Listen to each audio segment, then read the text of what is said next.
मुंबई में जब से छापेमारी हुई है तब से इसकी गूंज लगातार पूरे देश में सुनाई दे रही है। आज तीसरे दिन भी बॉलीवुड से जुड़े लोगों पर छापेमारी चलती रही।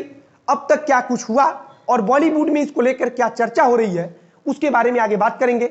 दूसरी खबर में बात करेंगे सुशांत सिंह राजपूत केस के बाद ड्रग्स को लेकर जो जांच शुरू हुई थी उसमें एनसीबी ने 52,000 पन्नों की चार्जशीट दायर की है। आपको जानकारी देंगे कि इसमें कितने लोगों को आरोपी बनाया गया है। तीसरे नंबर पर बात करेंगे बंगाल चुनाव के दौरान प्रधानमंत्री मोदी का बांग्लादेश दौरा क्या भाजपा को बंगाल चुनाव में फायदा दिला सकता है। सबसे अंत में बात करेंगे पूर्व सांसद और 25,000 के इनामी बाहुबली धनंजय सिंह के सरेंडर को लेकर आई खबर के बारे में। नमस्कार, मेरा नाम है मोहित कुमार सिंह और आप देख रहे हैं जनता जंक्शन का विशेष कार्यक्रम जनता जंक्शन शो। सबसे पहले बात करेंगे अनुराग कश्यप और तापसी पन्नू समेत अन्य बॉलीवुड से जुड़े लोगों के ठिकानों पर हुए छापेमारी के बारे में। आज तीसरे दिन भी आईटी विभाग की छापेमारी कई अलग अलग जगहों पर चलती रही। आज इनकम टैक्स डिपार्टमेंट की छापेमारी दिल्ली, पुणे, हैदराबाद और मुंबई के करीब 28 अलग अलग स्थानों पर चलती रही। 650 करोड़ रुपया के हेरफेर को लेकर आईटी विभाग संदेह जता रहा है। अधिकारियों के मुताबिक प्रोडक्शन हाउस के शेयर धारकों पर करीब 650 करोड़ रुपया घपला करने का संदेह है जो टैक्स के पैसे थे। इनकम टैक्स विभाग ने फैंटम फिल्म से जुड़े कई शेयर धारकों के ठिकानों पर छापेमारी की है। तापसी पन्नू को लेकर यह बात सामने आई है कि तापसी पन्नू ने 5 करोड़ रुपया कैश प्राप्त किया था। इस मामले में तापसी पन्नू से 3 मार्च को पूछताछ भी की गई थी और आगे भी उनसे पूछताछ की जानी है। जिन अधिकारियों ने छापेमारी की है उनके अनुसार तापसी पन्नू के फोन से डेटा को भी डिलीट किया गया है। जो डेटा तापसी पन्नू के फोन से डिलीट किया जा चुका है उसको वापस रिकवर करने के लिए फिलहाल कोशिश जारी है। जो जानकारी अब तक सामने आ रही है उसके मुताबिक फैंटम फिल्म से जुड़े शेयरधारकों के फोन से डेटा को डिलीट किया जा चुका है। इनकम टैक्स विभाग का मानना है कि सुशांत सिंह राजपूत की मौत के बाद से जब बॉलीवुड से जुड़े कई बड़े सेलिब्रिटियों पर छापेमारी की गई तो इसी चीज को देखकर सारे लोगों ने फोन से डेटा को डिलीट कर दिया था। तापसी पन्नू की बात करें तो उन पर और उनकी कंपनी पर कुल 2 केस दर्ज है जो टैक्स चोरी से जुड़े हुए हैं। एक मामला तो 25 करोड़ रुपए के टैक्स चोरी से जुड़ा हुआ है। वहीं इस मामले में अब कंगना रनौत भी कूद पड़ी है। वैसे कंगना रनौत से अनुराग कश्यप और तापसी पन्नू की दुश्मनी कोई नई बात नहीं है।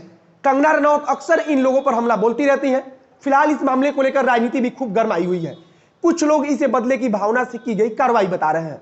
अब आते हैं अपने दूसरे खबर पर। आज एनसीबी की तरफ से ड्रग्स मामले में पहली चार्जशीट दायर कर दी गई है। यह चार्जशीट 52,000 पन्नों की है। आज एनसीबी के चीफ समीर वानखेड़े कुछ खुद चार्जशीट दायर करने अदालत पहुंचे थे। इसमें से 12,000 पन्नों की हार्ड कॉपी है तो वहीं 40,000 पेज की सॉफ्ट कॉपी शामिल है। एनसीबी ने जांच में कुछ बड़े लोगों के वॉइस नोट्स को भी निकलवाया है। इस चार्जशीट में रिया चक्रवर्ती को भी शामिल किया गया है। इसमें शोविक, दीपेश सावंत का भी नाम शामिल है। इसके अलावा इस चार्जशीट में कई ड्रग सप्लायर से लेकर रिया चक्रवर्ती के कई करीबियों का भी नाम शामिल है। फिलहाल अगर असल में देखा जाए तो सुशांत सिंह राजपूत की मौत का असल मुद्दा ड्रग्स की जाल में फंसकर रह गया है। सुशांत सिंह राजपूत की मौत कैसे हुई इसको लेकर अब तक जांच में कुछ पुख्ता हाथ नहीं लगा है, लेकिन ड्रग्स वाले मामले में जांच काफी आगे जा चुकी है। अब आगे सबसे ज्यादा ध्यान देने वाली बात होगी कि जिन लोगों को चार्जशीट में आरोपी बनाया गया है क्या उन्हें अदालत आरोपी मानेगा। चार्जशीट में कुल 33 लोगों को आरोपी बनाया गया है। अब आते हैं अपनी तीसरी खबर पर। पश्चिम बंगाल में इस बार भारतीय जनता पार्टी पूरी जी जान से लगी हुई है। वहीं असम में तो भारतीय जनता पार्टी वापस से सत्ता में आने के लिए चुनाव लड़ रही है। अब आज इस चीज की चर्चा हो रही है कि जिस दिन पश्चिम बंगाल और असम में मतदान होगा उस दिन प्रधानमंत्री मोदी बांग्लादेश के दौरे पर रहेंगे। अब आप सोच रहे होंगे कि आखिर प्रधानमंत्री मोदी की बांग्लादेश दौरे से देश के अंदर हो रहे चुनाव का क्या रिश्ता है। तो सबसे पहले जान लीजिए कि अब प्रधानमंत्री मोदी के बांग्लादेश दौरे को चुनाव के मायने से भी देखा जा रहा है। सबसे बड़ा असर तो यह होगा कि प्रधानमंत्री मोदी का चर्चा मतदान के समय देश भर के राष्ट्रीय चैनलों पर होता रहेगा। राजनीतिक विशेषज्ञ मानते हैं कि प्रधानमंत्री मोदी के बांग्लादेश दौरे से सीमावर्ती इलाके के दर्जनों विधानसभा सीटों पर इसका सीधा सीधा असर पड़ेगा।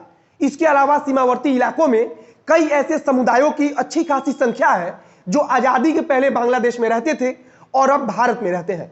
राजनीति के चश्मे से देखने वाले मान रहे हैं कि प्रधानमंत्री मोदी का यह दौरा इन समुदायों पर सीधा असर डालेगा। इसके अलावा सीमावर्ती इलाके में मौजूद इन समुदायों की अच्छी खासी संख्या सीएए और एनआरसी के पक्ष में है। यही कारण है कि प्रधानमंत्री के दौरे को अब राजनीति के हिसाब से भी काफी महत्वपूर्ण माना जा रहा है। अब आते हैं अपने सबसे अंतिम खबर पर।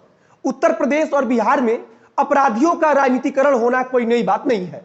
ऐसे अनेकों चेहरे आपके मिल जाएंगे जो बाहुबली की डगर से होकर राजनेता बने हैं। इन्हीं नेताओं में से एक नाम है जौनपुर के पूर्व सांसद और बाहुबली धनंजय सिंह का।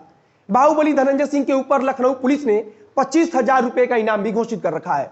आज पूर्व सांसद ने प्रयागराज के एमपी एमएलए कोर्ट में सरेंडर कर दिया है। धनंजय सिंह पूर्व ब्लॉक प्रमुख रहे अजीत सिंह हत्याकांड के मुख्य आरोपी रहे हैं। वहीं इसी सिलसिले में इनके खिलाफ लखनऊ कोर्ट ने गिरफ्तारी वारंट जारी किया था।